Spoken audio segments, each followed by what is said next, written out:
Welcome to Pretty Lies and Alibis. Let's seek the truth and travel the long road to justice together. What you know, Alibiers? Welcome to another episode of Pretty Lies and Alibis. I'm Gigi. It's Monday, March 30th, first full week back in the swing. And I thought it's been a hot minute since we updated on Barry Morphew. So for this episode today, we're going to jump into that. Plan to put a new episode out every day this week.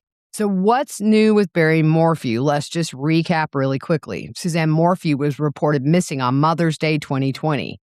Barry was arrested for her murder on May 5th, 2021, but 9 days before his trial was set to begin, prosecutors dropped those charges and Barry went free. In fact, one of the prosecutors, Lisa Stanley, was disbarred due to her handling of the case, with Colorado state regulators saying that her handling of the case called the prosecution to run aground. She is appealing that decision. The big break in the case that investigators were waiting for happened in September of 2023. Suzanne's skeletal remains were found about 45 minutes away from her home. They did find some of her clothing, and her cancer report was found with her remains.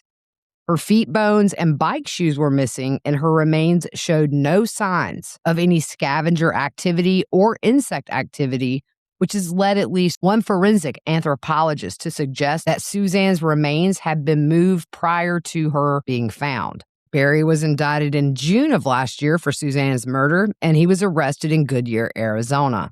After his extradition and hearing, he is a free man after posting $3 million bail. He has pleaded not guilty, and he wears a GPS device. And when he has court appearances, he is often accompanied by his and Suzanne's two daughters.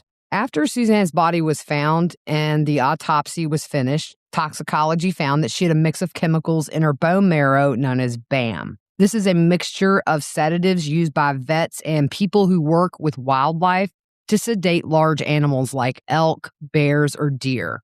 Obviously not intended for humans. Suzanne's death certificate says she died as a result of homicide by unspecified means in the setting of BAM, which means they can't say exactly how she was killed, but the BAM intoxication was a contributing factor. There is evidence she lived after allegedly being shot with the tranquilizer dart due to the fact that her body had already started to metabolize the drug. A veterinarian in Colorado told the Colorado Sun he had ordered a script for an Animal Planet show where they do surgeries on wildlife like yaks, camels, and alligators. But the drug is so highly regulated, you have to account for every drop of the sedative. And even though it is highly regulated, Barry is believed to have had several prescriptions filled back in Indiana in 2018. When they lived in Indiana, Barry was a deer breeder, and he would use the tranquilizer to remove the deer's antlers or to transport the deer to game reserves for controlled hunting.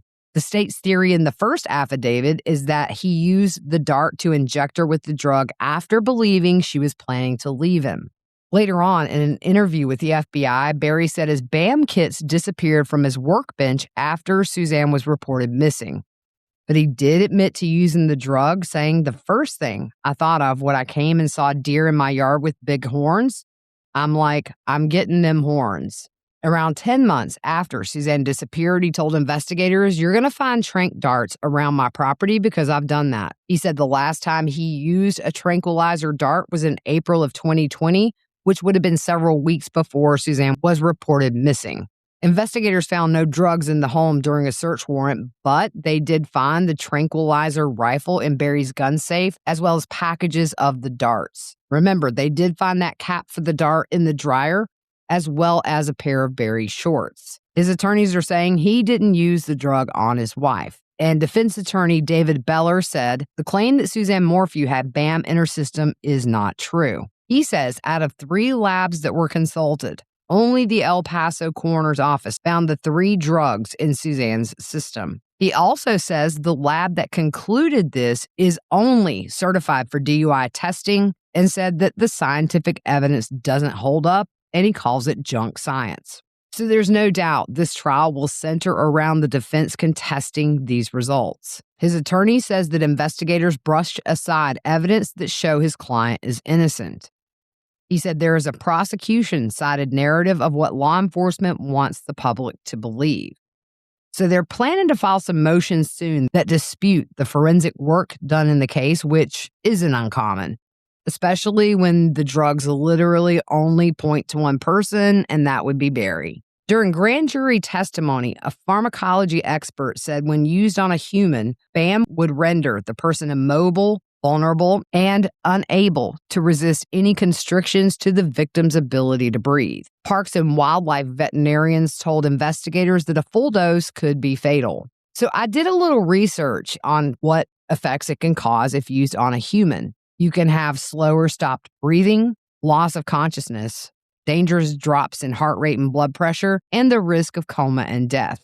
Lisa Wolf, a retired veterinarian, told investigators that a full dose would take between 8 to 12 minutes to render someone Suzanne's size completely sedated.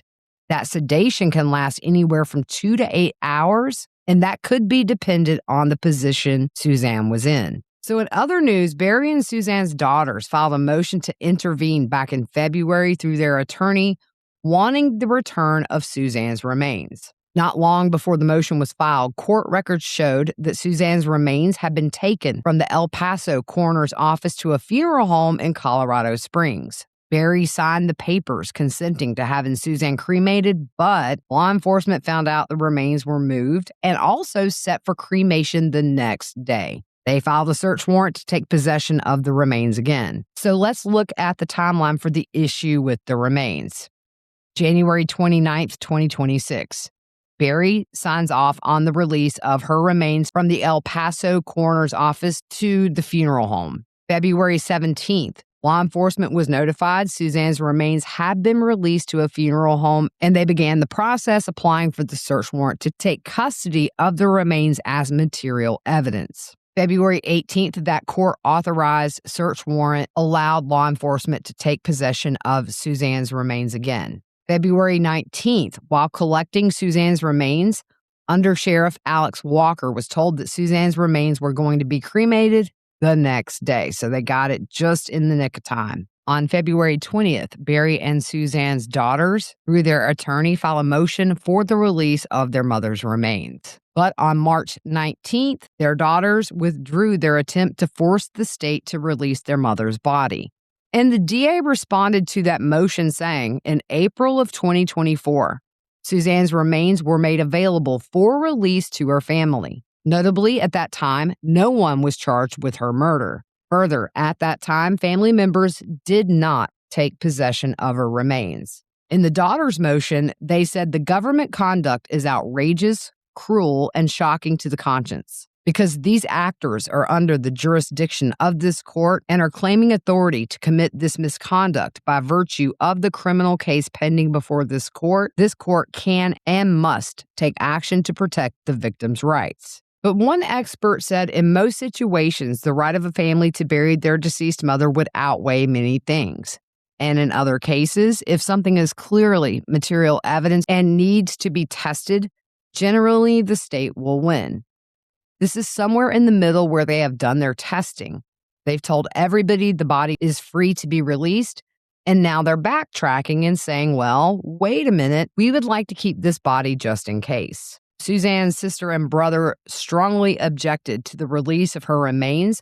They were worried about the integrity of the evidence, and they also want her remains to come back to Indiana. And they say other family members would agree. I can totally foresee a legal battle within the family when her body is ready to be released about where it will go, but I do believe her daughters would have say in where her final resting place would be. A Colorado-based lawyer and former deputy district attorney told Fox News Digital, "If I were a prosecutor on this case, I would be very concerned if the remains were turned over to the family. If Ms. Morphew's remains were cremated, and then somehow the defense wanted to allege later that they wanted access to the body for their own testing or their own forensic examination, and they claim we can't do that because we don't have access to the body, then that could raise issues." The girls did withdraw that motion on March 19th. There was actually a hearing scheduled for today, March 30th, where arguments were going to be heard, but I looked everywhere, and since they withdrew, it seems like that's not going to happen. So just a couple of interesting things since I updated last on the case. Again, Barry's trial is set for October 13th. we are not getting a lot of public access because the judge has limited what can be made public. But when he does go to trial, I will definitely be covering that one.